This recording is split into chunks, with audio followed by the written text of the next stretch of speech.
Namaskar friends, welcome to RS Utkarsh English. My name is Pooja Divedi and today we are going to discuss the term of Vladimir Putin. Vladimir Putin has been appointed for the 5th time the president of Russia for a 6-year term, and this is something that was unimaginable few years ago. In 2008, the constitution of Russia was amended to give this particular structure in place that any person can become a president of India for more than 2 terms. Earlier ऐसा कोई arrangement नहीं था. President जब president बने, यानी कि Vladimir Putin जब first time president बने, सेकेंड टाइम प्रेसिडेंट बने, थर्ड टाइम वो नहीं बन पाए थे. रीज़न, कॉन्स्टिट्यूशन अलाउ नहीं करता था. लेटर ऑन इसे अमेंड किया गया और फिर ये नई प्रणाली या नया सिस्टम हमारे सामने आया कि कोई लिमिट नहीं है. अब एक व्यक्ति चाहे जितनी बार प्रेसिडेंट बन सकते हैं. और अब जो पर्टिकुलर इलेक्शन जिसने व्लादिमीर पुतिन को फिर से प्रेसिडेंट बनाया है, the term will be there for 2030, यानी कि 2030 तक प्रेसिडेंट पुतिन बने रहेंगे. तो चलिए इसके बारे में जानते हैं. साथ ही साथ we will also know about India and Russia's relationship. Let's move forward and talk about these many from the perspective of our imagination and perspective, not only imagination but also perspective. Now, President Putin has said that together we will win. Now, what does it mean? It means Ukraine की problems solve नहीं होने वाली है. Many Western countries, including the USA, stayed away from the election. Some dignitaries were called, but US completely ignored it. Reason? The current president of USA thinks that this entire electoral process was a fraud. ऐसा free and fair election हुआ ही नहीं था. बल्कि Russian President Putin, he started as an independent candidate. He was, he was standing in this particular election as an independent candidate. बस 3 और व्यक्ति थे जिनको अलाउ किया गया कि ये इनके खिलाफ इलेक्शन लड़ सकते हैं. ज़्यादातर लोगों को तो एग्जाइल कर दिया गया या वो प्रेसिडेंट इनको भेज दिया गया है, तड़ी पार कर दिया गया है basically we say. So he was standing as an independent candidate. Remember that, standing as an independent candidate. ये याद रखिएगा, किसी पार्टी से नहीं आए हैं. और ये 5th टाइम ऐसा हुआ है कि ये प्रेसिडेंट बने हैं एंड ये 6-year टर्म के लिए हैं, यानी कि अब 2030 तक ये प्रेसिडेंट बने रहेंगे. चलिए और इनके बारे में जान लेते हैं. उससे पहले रशिया के बारे में जान लेते हैं. Of course Russia is a country which spans across both Asia and Europe, and this is the largest country in terms of area. ये रशिया एज अ कंट्री वैसे तो एशिया और यूरोप में फैली हुई है, but it is still considered as a European country.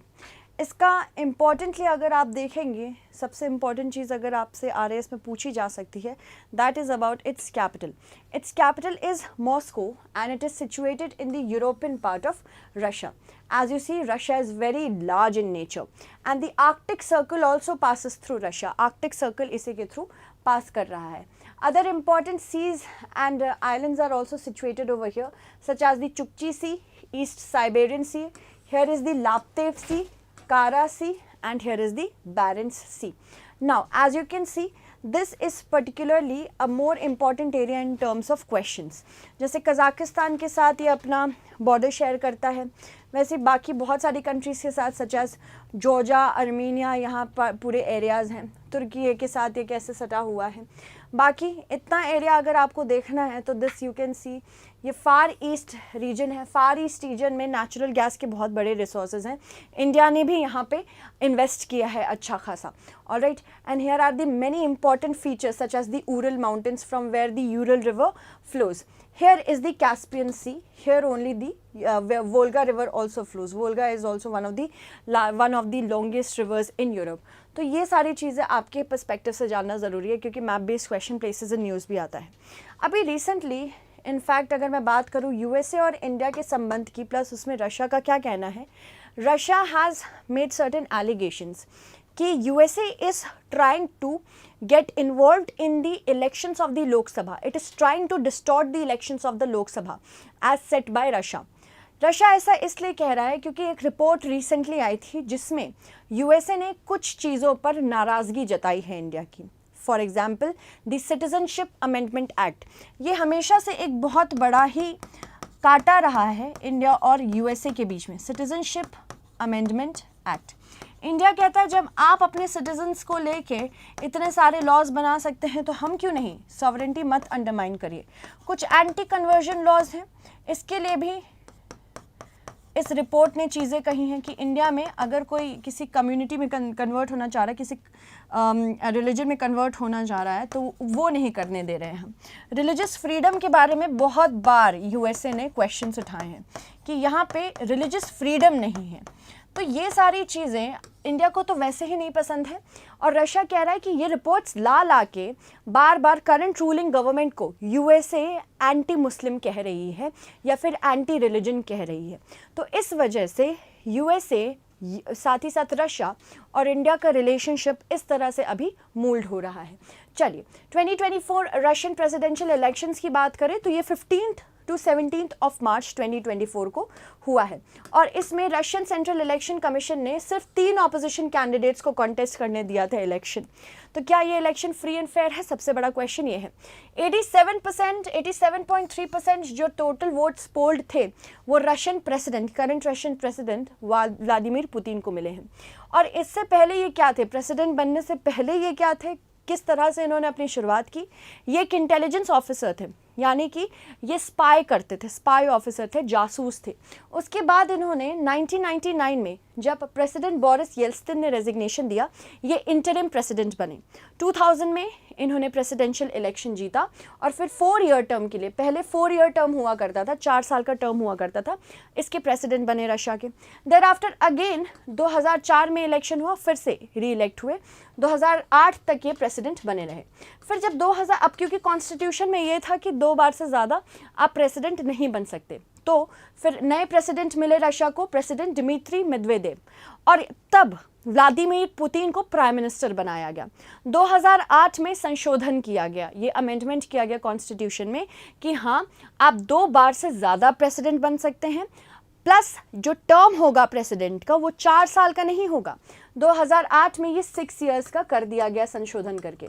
There after फिर 2012 में पुतिन बिकेम द प्रेसिडेंट, फिर he was appointed for a 6 year term.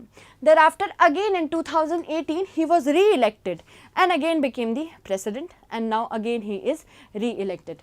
Now if we talk about India's relationship with Russia, we can put it on certain pillars. कुछ pillars हैं जिसके ऊपर Russia India relationship रखा जा सकता है। For example हमारा कोलैबोरेशन कोल्ड वॉर से चल रहा है।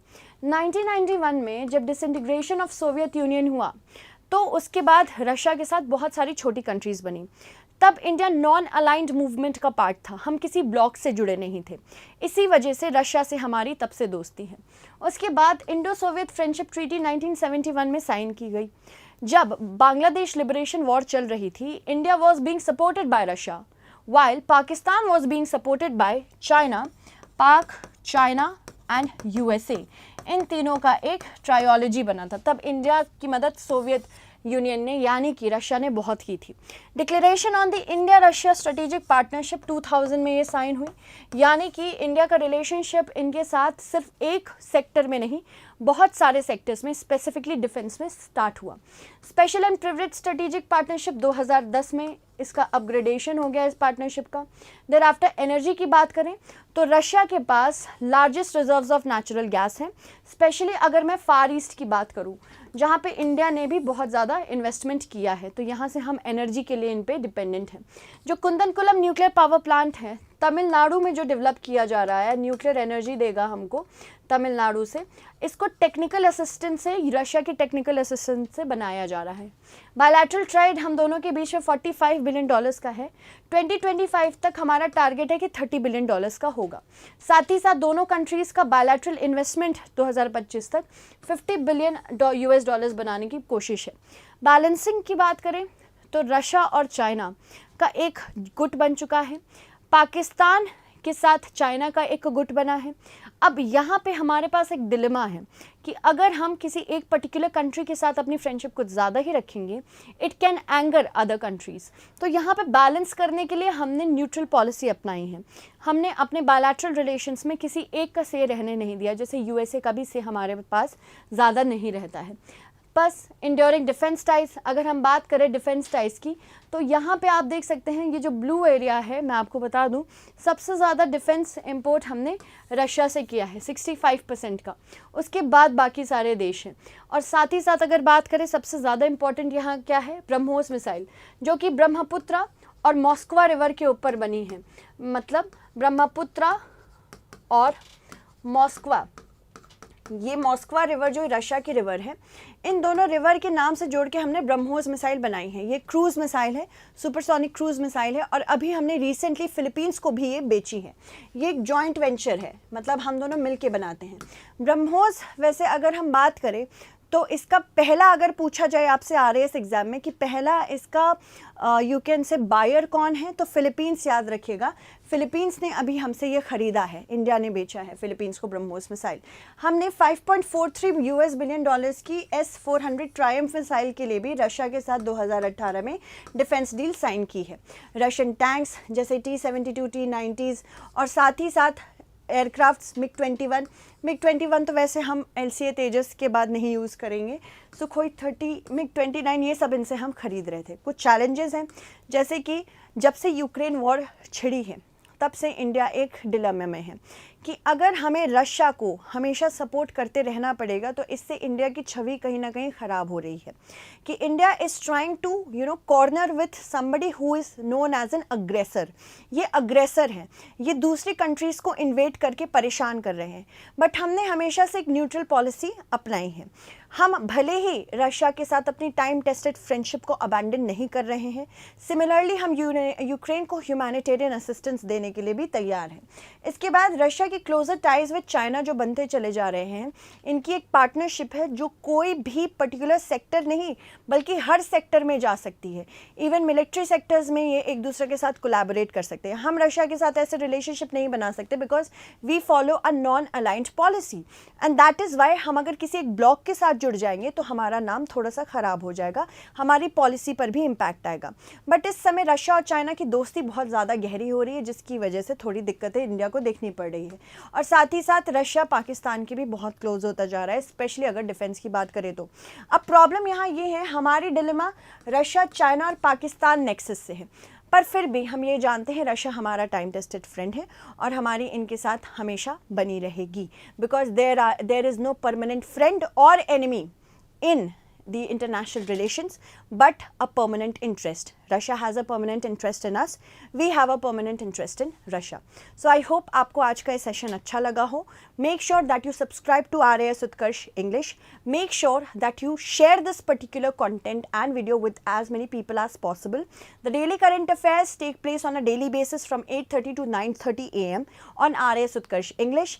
Please do subscribe to the channel and stay updated.